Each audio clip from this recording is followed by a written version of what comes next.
kawan-kawan sekalian, semalam memang ada pertemuan silaturahmi antara Pak Prabowo dan Bu Megawati di kediaman Bu Megawati di Teguh Umar.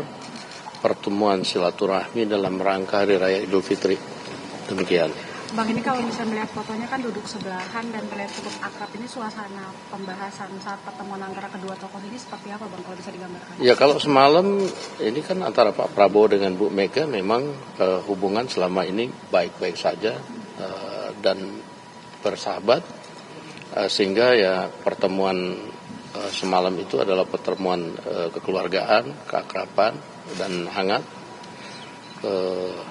sehingga tak terasa waktu berjalan lumayan lama semalam dan banyak yang dibahas oleh kedua tokoh ini. Apa aja soal yang dibahas? Apa aja yang dibahas? Diantaranya gitu, Bang. Bergabung pemerintahan misalnya? Saya nggak tahu persis, tetapi yang pasti membicarakan bagaimana masa depan Indonesia dan bagaimana kebersamaan untuk membangun Indonesia ke depan. Sebenarnya pertemuan itu semalam sudah direncanakan sejak jauh-jauh kah, atau kan terkesannya di kita agak mendadak gitu, Bang? Iya kan, kalau pertemuan silaturahmi hari raya kan nggak usah kasih tahu kan, itu kan kita juga datang nggak sembunyi-sembunyi, kita datang rame-rame kok semalam. Siapa sih, Bang, Bang? Ya semalam ada ditemenin oleh Pak Sugiono, ditemenin oleh Pak Ahmad Muzani, Pak Prasetyo Hadi, Letkol Teddy, Pak Aris Marsudianto. Di sana ditemenin oleh Pak Budi Gunawan dan beberapa yang. Oh, ada Pak Budi Gunawan katanya yang menemani. Iya. Selain Puan Maharani ya. Dan juga kami juga nggak sembunyi-sembunyi kok. Iya, jadi udah nggak backstreet ya? Kalau nggak sembunyi-sembunyi kenapa upload fotonya baru kemarin, Pak? Kalau nggak sembunyi-sembunyi kenapa malam-malam ya? Iya. Kalau sembunyi-sembunyi kenapa nggak ada nasi goreng yang dihidangin, Pak? Katanya dikasih bakmi bukan nasi goreng kali gitu ini. ya? Oh, udah beda ya sekarang? Udah beda. Oke, baik. Kita akan bahas ya soal ini dengan sejumlah narasumber nih. Alhamdulillah pagi ini di studio sudah hadir Prof. Siti Zuhro, Prof. Wiwi, selamat pagi. Selamat pagi. Assalamualaikum. Maaf lahir batin. Mohon maaf lahir dan batin. Ya. Dan juga ada Bang Effendi Ghazali melalui sambungan Zoom. Assalamualaikum, pagi Bang. Maaf lahir batin juga, Bang. Maaf lahir batin, Bang Ege. Gimana kondisi perutnya? Udah aman? Selamat pagi. Sehat, Mohon Bang maaf Ege. lahir batin. Mohon maaf juga Prof. Wiwi nggak ke studio. Ada sedikit error pagi ini. Izin. Kebanyakan makan ketupat nih kayak Bang Ege nih. Cepat sehat ya. Oke, baik. Kita langsung ke Prof. Wiwi nih. Prof. Wiwi, akhirnya bertemu, Prof.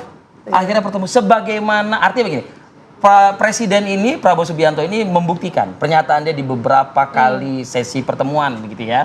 Baik itu dengan awak media maupun juga dengan tamu-tamu lainnya begitu, yang mengatakan bahwa sudah saatnya kita ini guyup, sudah saatnya kita ini bertemu, merajut kembali, menjalin lagi silaturahmi gitu. Nah, keinginannya sudah lama kan sebetulnya, kan ingin bertemu dengan Ketua Umum PDI Perjuangan, Presiden RI kelima ya. Baru terrealisasi malam hari. Ada apa ini, Prof? Apa mungkin pandangan Prof melihat ini? Iya, akhirnya dikabulkan ya. Akhirnya dikabulkan. Simpel Diijabah. aja. Diijabah. Dikabulkan oleh Allah. Dan saya berkali-kali mengatakan bahwa kalau sudah disuarakan lantang oleh Pak Prabowo, bahwa ingin terus ya, kuncinya ada di Bu Megawati, saya katakan itu. Berkali-kali sampai sebelumnya itu. Dan ternyata welcome kemarin malam gitu kan. Dan terjadilah pertemuan ini. Jadi kita melihat itu memang agak tidak satu sisi ya. Ini ada nuansa hubungan antara personal Bu Mega dan Pak Prabowo yang relatif oke, baik gitu. Dan sudah terjalin lama. Lama, sama-sama ketua umum tapi tidak tersekat karena partai kan gitu. Lalu satu sisi juga adalah dimensinya budaya Indonesia, di mana silaturahmi itu yang muda ke yang senior, yang junior ke senior. Budaya dapat ya. Iya, jadi kita tidak bisa dipisahkan begitu saja dengan nilai-nilai budaya lokal kita yang memang sangat menghormati senior gitu ya. Tidak mungkin kita itu mendadak karena pendidikan seperti saya pernah 8 tahun di luar terus lupa gitu. Saya orang Jawa Timur, aneh gitu kan. Jadi tetap bahwa saya orang Indonesia lah. Indonesia itu memberikan nilai-nilai yang positif seperti itu. Dikala tentunya politik itu atas nama kepentingan kekuasaan seolah-olah orang bisa tercerai-berai gitu ya. Lah ini yang mungkin kemuliaan dari karakter Pak Prabowo, yang membuat lalu menyeruak keluar suasana bahwa dia memang sangat senang merangkul semuanya. Betul, merangkul semuanya. Dan bahkan Mas Didit didorong untuk menjadi simpul. Preambulnya dulu begitu. Betul, simpul untuk mempertemukan semua anak gitu ya. Bahkan mungkin cucu dari presiden, mantan-mantan presiden dan sebagainya. Itu diawali itu. Dan Mas Didit tanpa ada rasa beban apapun bisa masuk kemana-mana. Dan menurut saya itu poin yang luar biasa bagi Pak Prabowo gitu ya. Tentu dengan meskipun tidak keluarganya utuh seperti itu, tapi ternyata Mas Didit bisa memerankan dirinya sangat bagus gitu ya. Prof Wiwi, saya ingin mendalami tadi pernyataan Prof Wiwi yang kayak saya garis bawahi ya. Artinya kuncinya di Bu Megawati. Gitu ya. Karena keinginan untuk bertemu itu sebetulnya sudah lama dilakukan. Betul. Berkali-kali juga diutarakan. Gitu. Nah, artinya begini. Dengan terjadinya pertemuan akhirnya, dan kuncinya adalah di Megawati. Ini juga menandakan apakah Ibu Mega akhirnya ikut dengan gerbong Prabowo Subianto.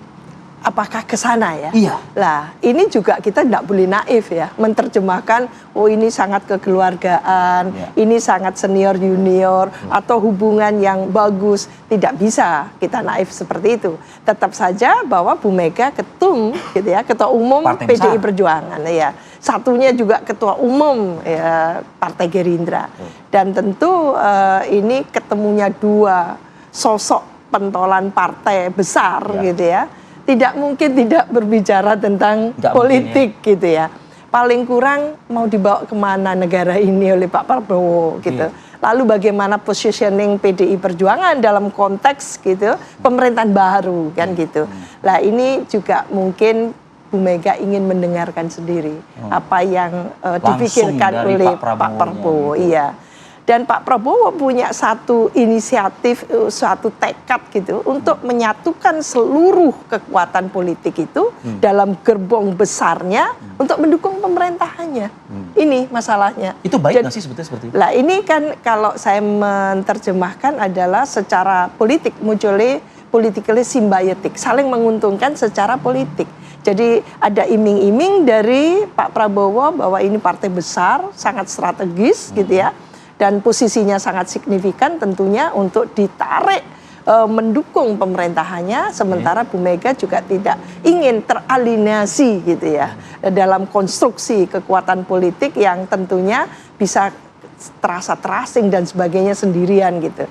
Jadi menurut saya karena secara pribadi tidak ada masalah yang krusial dengan Pak Prabowo, tidak tertutup kemungkinan memang dua kekuatan besar bisa ini bersatu. akan bisa menyatu. Oke, saya juga penasaran. Kita sudah bergabung dengan Mas Seno, politisi PDIP. Mas Seno, apakah ini hanya sekedar silaturahmi biasa atau memang 1,5 jam pertemuan ini juga ada membahas agenda lain, misalnya soal rekonsiliasi politik ke depan atau bagaimana? Mas Seno, boleh dibocorkan ke kita, Mas Seno? Ya, terima kasih Mbak. Jadi pertama-tama adalah betul bahwa di tanggal 7 April hari Senin kemarin pukul 20 sampai 21.30 itu terjadi pertemuan di kediaman Ibu Mega antara Pak Presiden Prabowo dengan Bu Mega. Bahwa pertemuan itu memang terjadi secara cukup mendadak, membuat banyak orang sebelumnya tidak mengetahui bahwa akan terjadi pertemuan itu. Tetapi bahwa pertemuan itu sudah lama direncanakan, diwacanakan, dicanangkan oleh baik Bu Mega maupun Pak Prabowo, maka pertemuan itu bisa berjalan dengan baik. Nah, di dalam pertemuan selama 1,5 jam kurang lebih itu memang terjadi di suasana Idul Fitri dan halal bihalal pasca Lebaran. Sehingga tentu saja kalau misalnya tadi disebutkan suatu ilustrasi bahwa sebelum pertemuan itu terlaksana, kemudian ada pertemuan Mas Didit Edi Prasetyo di kediaman Ibu Mega di Tengku Umar. Lalu sebelumnya lagi kalau kita tarik rangkaian peristiwa ada pula bagaimana acara ulang tahun Mas Didit Edi Prasetyo yang hadir juga keluarga Bung Karno di sana. Maka pertemuan-pertemuan itu menjadi sebuah simbol awalan bahwa pertemuan kemarin malam di Tengku Umar itu adalah pertemuan yang sifatnya banyak bagaimana merajut hubungan kekeluargaan. Kita tahu hubungan Pak Prabowo dan Bu Mega ini hubungan yang melampaui sekedar hubungan politik biasa. Ini adalah hubungan yang sudah dibangun lama dari asas saling hormat menghormati. Dan oleh karenanya pembahasan kemarin seperti yang sudah banyak keterangan disampaikan kepada media, bahwa pertemuan itu memang berlangsung lebih banyak empat mata antara Pak Prabowo dengan Ibu Mega. Dan yang dibahas tidak kemudian kemana-mana, lebih banyak kepada bagaimana men-tackle isu-isu kebangsaan yang hari ini itu banyak terjadi. Kita tahu bagaimana tantangan geopolitik dunia sedang tidak mudah, ada perang dagang yang luar biasa terjadi di dunia antara Amerika Serikat dan China. Lalu bagaimana hari ini juga ada berbagai persoalan dunia yang menjadi concern dari kedua pemimpin ini. Kita tahu bagaimana Bu Mega punya concern terhadap persoalan-persoalan dunia, keterlibatannya di dalam men-tackle urusan-urusan terkait pemenuhan hak anak misalnya di Vatikan beberapa waktu lalu. Dan bagaimana Pak Prabowo juga sebagai seorang presiden adalah presiden yang outward looking. Nah, sehingga dari kedua perspektif itu tadi malam dibahas berbagai pandangan-pandangan terkait hal itu. Nah, pembahasan itu lebih banyak ke sana. Jadi bagaimana pertemuan selama 1,5 jam itu lebih banyak kepada bertukar visi, bertukar cerita, termasuk bertukar pengalaman. Pak Prabowo berulang kali menyampaikan bahwa Bu Mega adalah presiden yang pernah melalui masa yang tidak mudah pada saat dia memimpin bangsa. Dan tentu saja pelajaran dari Bu Mega menjadi berharga untuk Pak Prabowo di masa seperti saat ini. Begitu pula Bu Mega juga mendengarkan banyak cerita tentang bagaimana Pak Prabowo harus menghadapi tantangan sesuai dengan konteks zaman. Jadi pembahasannya lebih banyak ke situ, Mbak. Selamat pagi. Oke, membahas tantangan bersama, apakah nanti berujung menghadapi bersama juga tantangan tersebut? Mas Eno? Ya tentu saja kalau bicara tentang menghadapi tantangan bersama, itu sudah dilakukan sejak pasca Pilpres. PDI Perjuangan tidak pernah berubah dan konsisten dalam bersikap bahwa kami sadar kami hari ini berada di luar pemerintahan. Tetapi itu tidak menyurutkan posisi kami dan sikap kami untuk mendukung bagaimana visi Presiden Prabowo harus bisa dideliver dengan baik. Kita tahu bahwa yang lebih besar adalah soal kepentingan bangsa dan negara. Tugas PDI Perjuangan sejauh ini memang kalau berdasarkan amanat rakyat dan hasil pemilu, itu adalah memenangkan pileg secara nasional.